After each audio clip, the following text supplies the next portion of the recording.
Good morning students, welcome in online class 8 class. आज हम SST का हिस्ट्री चैप्टर 6 बुनकर लोहा बनाने वाले और फैक्ट्री मालिकों का अध्ययन करेंगे। इसके पहले वाली क्लास में हमने पढ़ा था कि जो शब्द थे बुनकर, ये बांधना, चिन चुक, जिनका कहाँ से आगमन हुआ था। ठीक है, आज हम पढ़ेंगे कि यूरोपीय बाजारों में भारतीय कपड़े का क्या व्यवसाय रहा या कैसे भारतीय कपड़े की डिमांड यूरोपीय बाजार में बढ़ गई थी।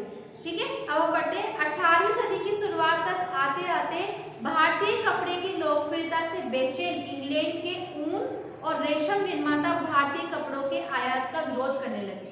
क्योंकि भारतीय कपड़े की डिमांड वहां ज्यादा बढ़ गई थी, तो वहां जो दूसरे कपड़े ऊन वगैरह रेशम थे उनकी डिमांड गिर गई थी, तो उसका वो विरोध उनके व्यापारी अपने भारतीय कपड़े के व्यापारियों का विरोध करने लग गए थे। इसी दबाव के कारण 1720 में ब्रिटिश सरकार ने इंग्लैंड में छापेदार सूती वस्त्र और झिंट के इस्तेमाल की पाबंदी लगाने के लिए एक कानून पारित कर दिया। संयोगवश इसी कानून को भी कैलिको अधिनियम का नाम दिया गया। उस समय इंग्लैंड में नए नए कपड़ा कारखाने खुल रहे थे। भारतीय कपड़ों के सामने लाचार अंग्रेज कपड़ा उत्पादन अपने देश में भारतीय कपड़ों के प्रवेश पर पूरी पाबंदी चाहते थे कि वो इस बात चाहते थे कि यहाँ पर पूरी पाबंदी हो जाए, यहाँ का कपड़ा वहां पर ना जाए, ताकि पूरे इंग्लैंड में केवल उन्हीं का ही कपड़ा बिके। इस क्रम में इंग्लैंड की सरकार ने सबसे पहले कैलिको छपाई उद्योग को ही सरकारी संरक्षण में विकसित किया।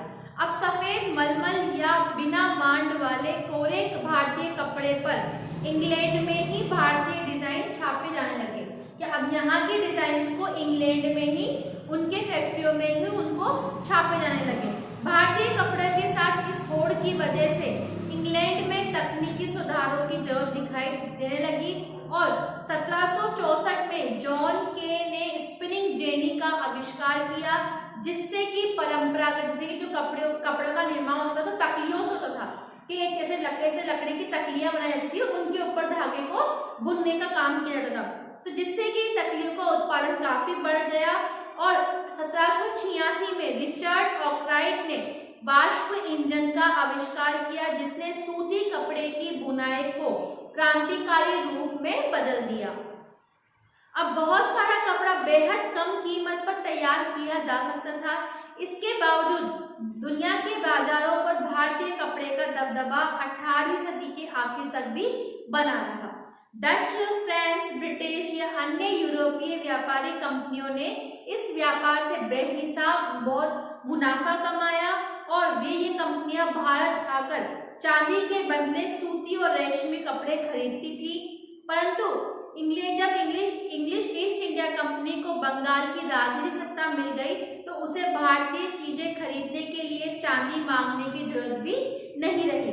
इसके बाद तो ईस्ट इंडिया कंपनी ने भारत में ही किसानों और जमींदारों को उनसे कर इकट्ठा करके उसे पैसे के बदले कपड़े खरीदने की मांग करने लगे। अब था अगला कि बुनकर कौन थे, जो कपड़ा बनाने वाले थे वो कौन थे। बुनकर जो थे आमतौर पर बुनाई का काम करने वाले समुदायों या कारीगरों को कहा जाता था।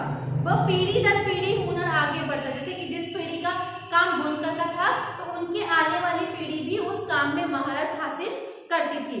बंगाल के तांती और उत्तर भारत के जुलाहे या मोमिन, दक्षिण भारत के साले व कोलांकर देवांग समुदाय बुनकरी के लिए बहुत ज्यादा प्रसिद्ध थे, क्योंकि उनका काम क्या था, परंपरागत तरीके से कपड़े बनाने का काम उनका था।